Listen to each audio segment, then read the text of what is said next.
Ah, não, porque não pode comer carboidrato. A gente tem uma quantidade, a gente tem uma necessidade de carboidrato. Agora, dizer para todo mundo, não coma, aí você levar a população em declínio.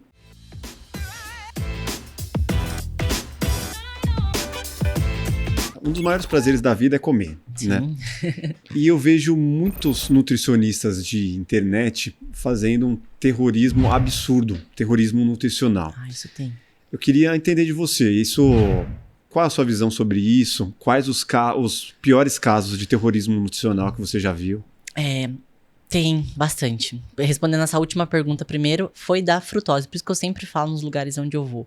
Teve uma paciente que chegou pra mim com medo de comer fruta, porque ela escutou de um médico, nutrólogo, por sinal. Deve ser alguém do TikTok. Que a frutose gera cirrose. E aí ela chegou com muito medo de comer fruta. Eu falei, não, eu tive que contestar aquilo e mostrar pra ela que não é dessa forma que funciona. Jamais as porções de fruta vão gerar isso. Isso não acontece. Nossa, o que frutose gera com cirrose. o que gera a cirrose é a frutose dos industrializados. É uma frutose sintética e não a natural das frutas. É um tipo de aditivo que é colocado nos alimentos para eles terem um sabor mais doce. Esse sim vai gerar. Mas cachaça, a frutose, né? Cachaça gera cirrose. A cachaça também.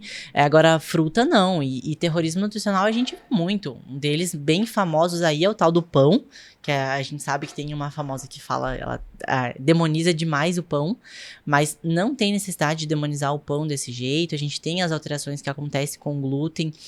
O glúten, ele é inflamatório para muitas pessoas, como, por exemplo, para quem tem lipedema, eu não consumo. E quando eu consumo glúten, eu já sei que eu vou ficar mal no outro dia. Eu já sei que eu vou ficar com a perna inchada, meu abdômen vai ficar distendido. Mas assim, é aquele momento esporádico que eu tô com muita vontade de comer determinado alimento. Agora, a gente, assim, demonizar... Eu não demonizo nem a carne. Eu sou vegetariana, não consumo carne. E eu não demonizo porque para algumas pessoas ela faz bem. Ela não gera os malefícios, a maioria dos malefícios que gera para outras pessoas. A mesma coisa o leite. Ah, porque o leite é inflamatório. Não, não é. O leite, ele tem citocinas inflamatórias. Ele pode desencadear uma inflamação para quem já tem uma predisposição. E não que necessariamente isso vai ser ruim para todo mundo. Ah, mas porque colocam formol no leite? Não, isso não existe, gente. A gente tem que aprender a pesquisar e conhecer antes. Eu fui atrás de saber como é a linha de produção do tratamento do leite. O que acontece que a gente já viu que isso acontece, é a utilização de antibióticos para matar as bactérias que saem quando faz a ordenha da vaquinha, aquilo gera uma feridinha lá na teta dela, precisa utilizar antibióticos para combater aquela bactéria. Ainda assim, ele passa por um processo de superaquecimento que vai matar aquelas bactérias. Sim. E não que necessariamente tem formol no negócio. Não, isso aí não existe, isso é terrorismo nutricional, sim. E outro é o terrorismo do carboidrato. Ah, não, porque não pode comer carboidrato. A gente tem uma quantidade, a gente tem uma necessidade de carboidrato. Agora, dizer para todo mundo, não coma, aí você levar a população em declínio. Não precisa desse terrorismo, né? E a gente vê muito.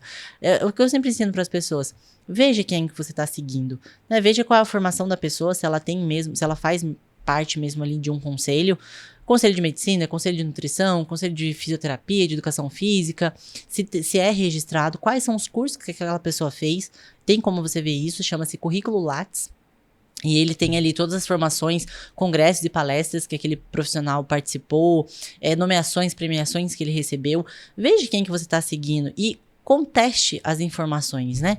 Entre em conflito com você mesmo e com outros profissionais. Eu vejo que muitos precisam de quase se fosse como uma capa bombástica para viralizar algo. Aí fala, esqueça tudo que você sabe sobre proteínas. E aí fala uma porrada de asneiras e aí viraliza aquilo. Aí muito provavelmente ganha um grande número de seguidores. E depois talvez ele continue naquilo porque aquilo ali é viciante, né? Aí a pessoa começa a soltar um monte, esqueça sobre isso, esqueça sobre aquilo. E aí começa a desinformar a galera. Né?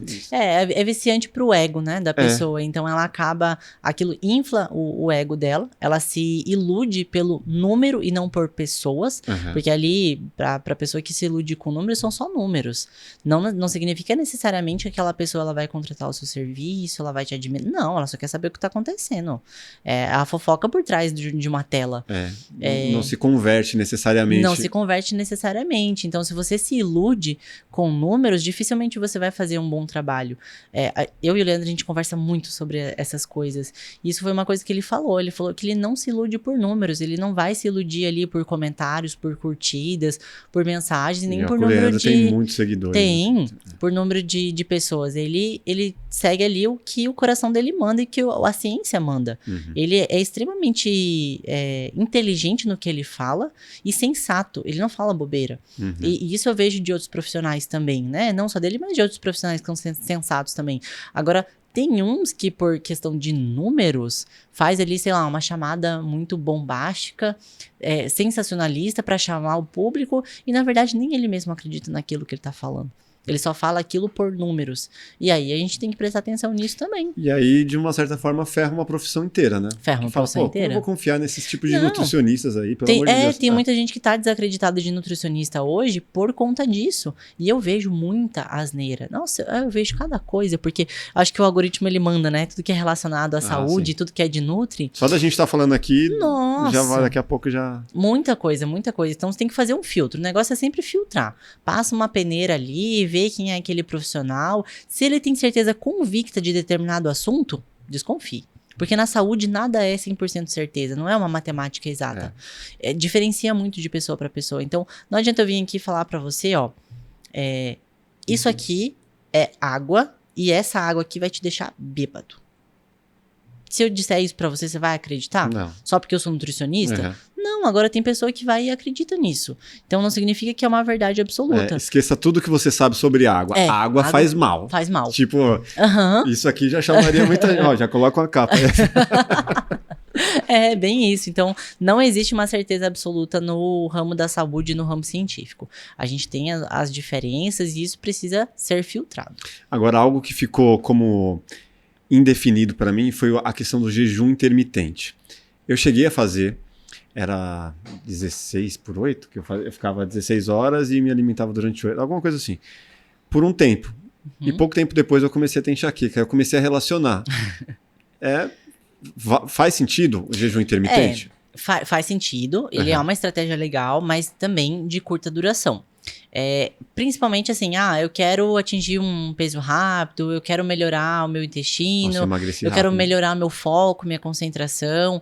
É legal por um curto período, mas não para tornar isso um estilo de vida. Mas ele vai desintoxicar mesmo, como se promete? Não, porque o nosso corpo ele faz isso sozinho. Nosso corpo ele tá desintoxicando o tempo todo porque o nosso fígado, o sistema renal e de excreção, todo o sistema de excreção, ele faz isso. Se você tá suando, você tá fazendo uma desintoxicação porque a gente elimina toxinas pelo suor. Por exemplo, fazer sauna. É extremamente detox, digamos assim. O jejum, o que ele vem? Você para de ingerir alimentos, então ele para de produzir também muito radical livre, porque a gente produz radical livre o tempo todo. Respirando, a gente está produzindo radical livre. Ele é muito ruim? Ele é, mas a gente precisa dele também para outras funções metabólicas do nosso corpo. Então a gente precisa de radical livre, mas nem tanto. Quando você para de se alimentar numa janela de tempo, você reduz um pouco essa produção de radical livre. E isso também vai gerar o quê? Menos trabalho da digestão. Isso vai te dar mais foco, mais concentração. E se você está comendo menos, consequentemente você está ingerindo menos caloria. Então, facilmente você vai emagrecer. Você vai perder peso, porque você está ingerindo menos calorias. Sim, perdi uns 5 quilos, 4, 5 quilos. E o que vai junto nesse peso também é líquido. Então, a gente perde glicogênio muscular. Isso pode ser uma resposta também. Vai músculo junto. O meu rosto... Ele ficou, eu tenho esse osso aqui saltado, ele ficou muito saltado, assim, ficou feio.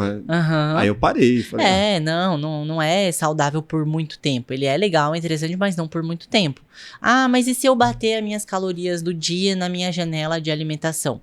Talvez você pode ter um resultado melhor, mas nem todo mundo consegue comer, porque é muito volume de comida para um curto período de tempo. Sim. Então, muitas vezes não dá tempo. Então, ele é interessante, mas tem um tempo para começar e tem um tempo para acabar. Quanto tempo, em média? Uns 3 meses ou não dá para... Não, eu já acho muito tempo.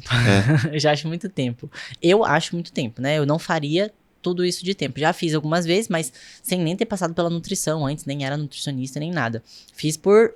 coisas da internet. Sim. Então, eu já testei cada coisa. Mas foi eficiente pra você? Funcionou, mas depois eu queria comer até o talo da parede. Então, porque não teve acompanhamento É profissional. quase um rebote, né? É o tal do rebote, porque o teu corpo ele ficou tanto tempo em restrição que ele tá precisando de nutriente. E quando você começa a comer, ele vai pedir tudo que ele tá precisando. Por exemplo, eu já não como frango, carne, nada, desde 2018.